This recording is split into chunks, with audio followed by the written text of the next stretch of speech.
It's time for the meaning. Now we show we're coming to win it.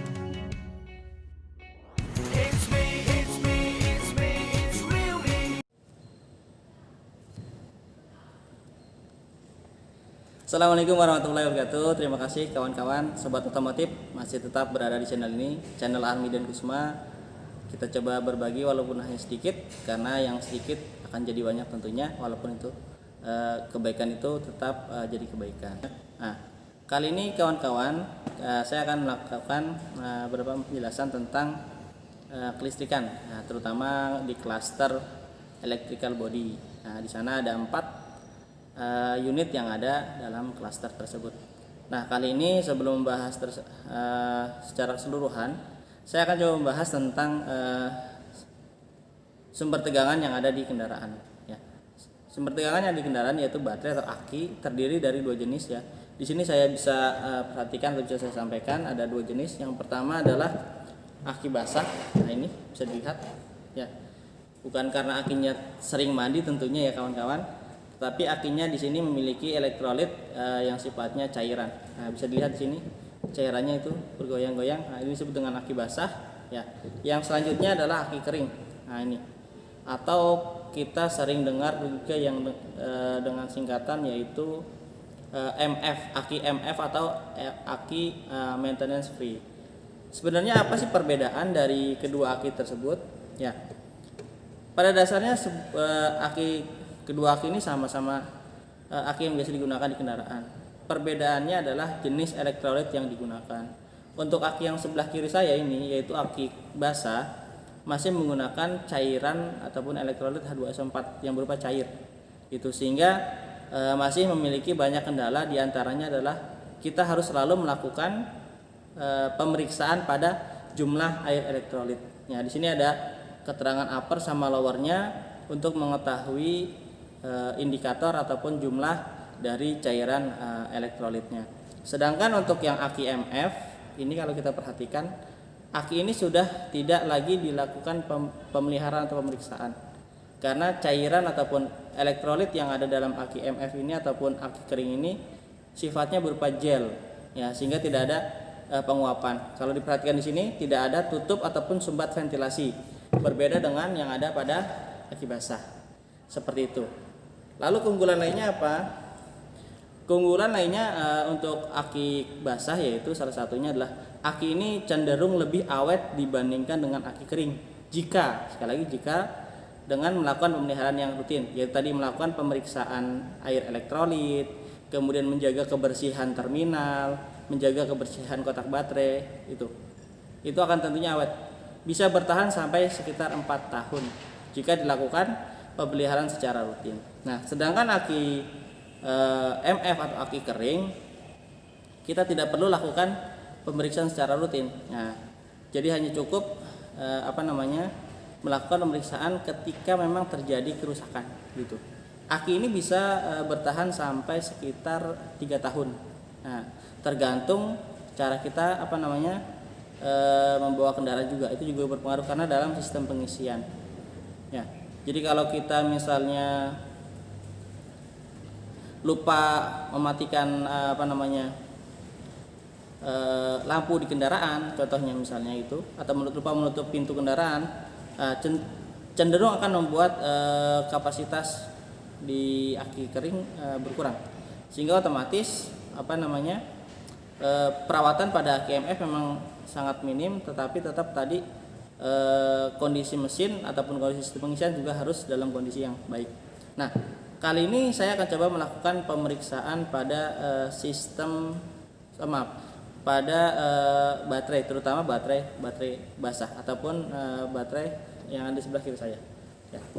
Nah, kemudian hari ini saya akan membahas tentang bagaimana cara melakukan pemeriksaan pada baterai, terutama adalah baterai basah. Ya, di sini saya ada buah baterai ya, bisa dilihat di situ. Baterai di sini memiliki kapasitas 45 ampere hour ya. Artinya baterai ini bisa mengalirkan arus sebanyak 45 ampere dalam waktu 1 jam. Gitu. Ya, juga perlu diketahui itu. Kemudian apa yang akan kita lakukan dalam melakukan pemeriksaan baterai? Hal pertama yang harus kita periksa dalam rangka pemeliharaan baterai basah yaitu adalah memeriksa secara visual ataupun secara fisik daripada baterai tersebut. Meliputi apa? Perlu dicatat. Yang pertama adalah meliputi kotak baterainya, gitu. Pastikan kotak baterai milik kita atau milik kendaraan kita tidak ada yang rusak, ya. Tidak ada yang rusak, tidak ada yang pecah, sobek atau bocor atau kadang-kadang gembung ataupun melendung atau hamil itu. Ya, karena overcharging. Nah, ketika sudah kita pastikan bahwa baterai tersebut memiliki fisik ataupun kotak baterai yang bagus, kita lakukan pemeriksaan selanjutnya yaitu adalah terminal, kebersihan terminal. Nah, di sini ada terminal positif, terminal negatif. Pastikan terminal tersebut dalam kondisi bersih, tidak ada kerak ataupun tidak ada garam-garam akibat proses kimia yang terjadi pada pengisian baterai.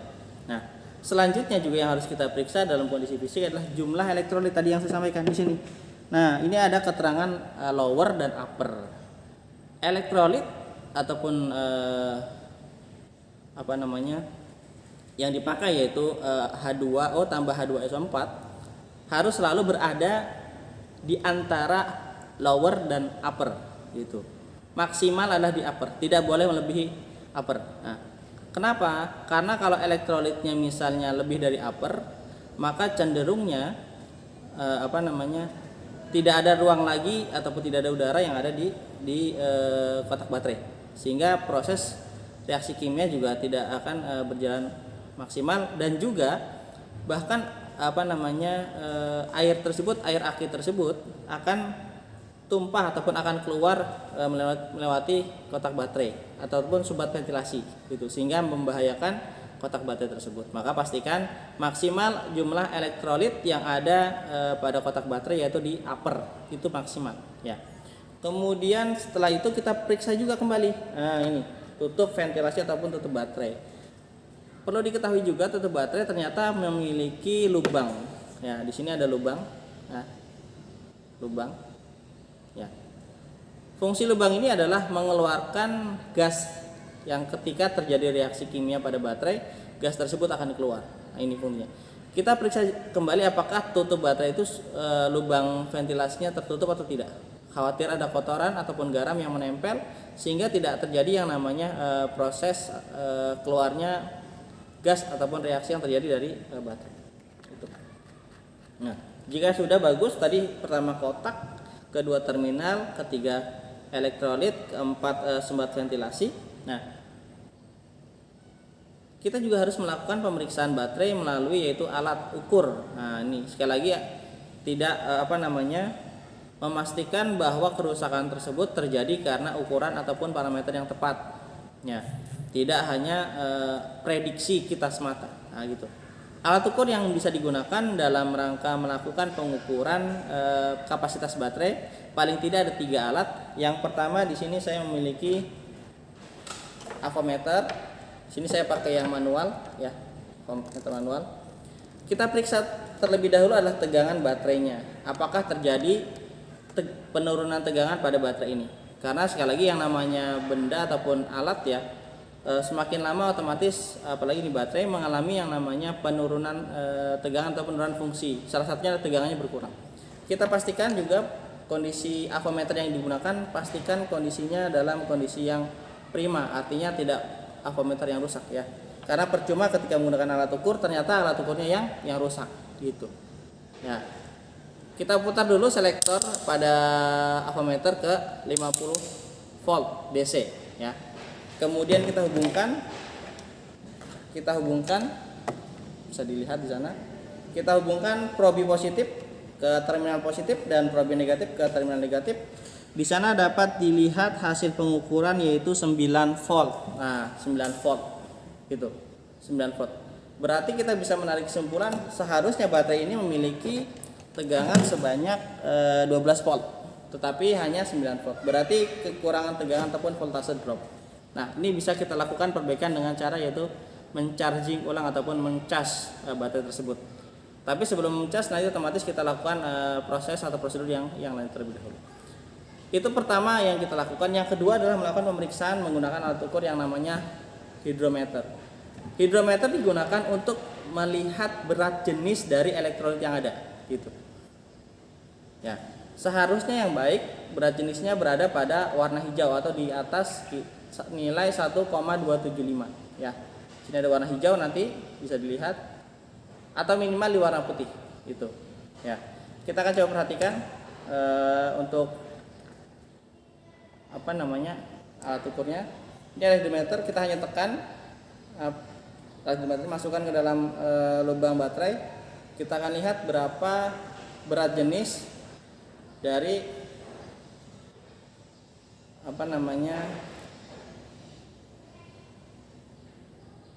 ini. Ya, kalau dilihat dari sini, ini artinya berat jenisnya sangat jelek sekali ya. Ini sudah di atas merah gitu. Berarti akinya memang harus dilakukan pengurasan, kemudian juga dilakukan penggantian air aki dengan air aki yang zur yang merah, baru dilakukan pengecasan seperti itu. Jadi kalau kita lihat di sini, nah, coba kita lihat sel yang lain, apakah sama ataupun hanya sel yang pertama yang mengalami jumlah elektrolit yang sedikit. Kita akan ke sel yang 3, saya akan coba lihat.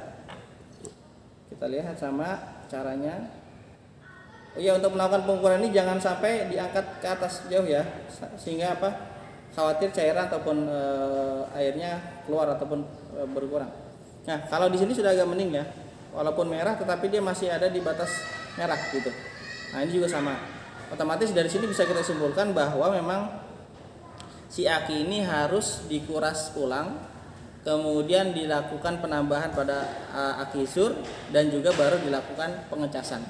Nah, ini alat ukur kedua yaitu hidrometer, digunakan untuk melakukan pengukuran berat jenis pada elektrolit baterai. Jangan sampai lupa ya, pada menggunakan hidrometer juga itu berbahaya, jadi sehingga harus dilakukan proses menggunakan alat pelindung diri ataupun hati-hati, karena cairannya cairan berbahaya. Nah, selanjutnya sini ada alat juga yang ketiga, yaitu yang namanya baterai load tester. Nah, alat ini digunakan untuk mengetahui seberapa beban baterai ini ya. Jadi masih kuat berapa sih? Nah, di sini kalau kita punya kapasitas 12 volt dengan ampere hour ataupun tegangan 12 volt dengan ampere hour 45 ampere, berarti di sini yang dilihat ya, bisa dilihat, saya perhatikan biar kelihatan. Ini namanya baterai load tester. Ya, bisa dilihat. Ini ada 6 volt, ini ada 12 volt. Karena baterai ataupun yang aki yang kita pakai adalah 45, berarti dia di 40 sampai 60. Ini ada tanda jarum yang akan bergerak menunjukkan bebannya bagus atau tidak. Ada merah, kuning sama hijau. Nah, di situ. Ya. Oke. Nah, di sini kalau putih full atau penuh, hijau normal, kuning refill atau dicas, merah kurang bagus. Nah, caranya bagaimana? Caranya gampang. Nah, ini. Tapi harus hati-hati juga karena ini juga alatnya berbahaya. Kita menggunakan alat ini, caranya itu dengan menghubungkan probe yang positif dengan yang terminal positif, yang negatif dengan negatif. Tapi pastikan hanya sebentar gitu. Hanya ketika menunjukkan jarumnya seberapa sudah, baru kita kembalikan. Nah, kita lihat.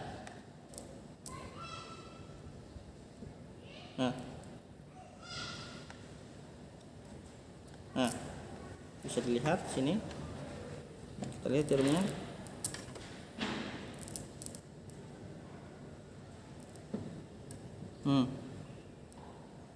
Ya. Tegangan tidak sampai 6 volt kalau dari sini bebannya. Nah, itu. Ya. Jadi otomatis membuktikan bahwa memang baterai ini dalam kondisi tidak bagus, sehingga harus dilakukan penggantian. Nah, itu aja yang saya bisa sampaikan. Sekali lagi hanya sedikit, tapi semoga yang sedikit bisa bermanfaat buat yang lainnya. Jika memang ada yang salah, bisa dikoreksi atau tolong diperbaiki di kolom yang ada di bawah. Sampai jumpa pada pertemuan selanjutnya tentunya dalam membahas dunia otomotif yang ada. Semoga kita bisa jumpa lagi dalam keadaan sehat tentunya. Minggu depan atau pekan-pekan yang selanjutnya kita akan bahas mulai dari komponen-komponen ataupun rangkaian yang ada di kelistrikan. Terima kasih, sampai jumpa kembali. Salam otomotif, tetap semangat. Assalamualaikum warahmatullahi wabarakatuh.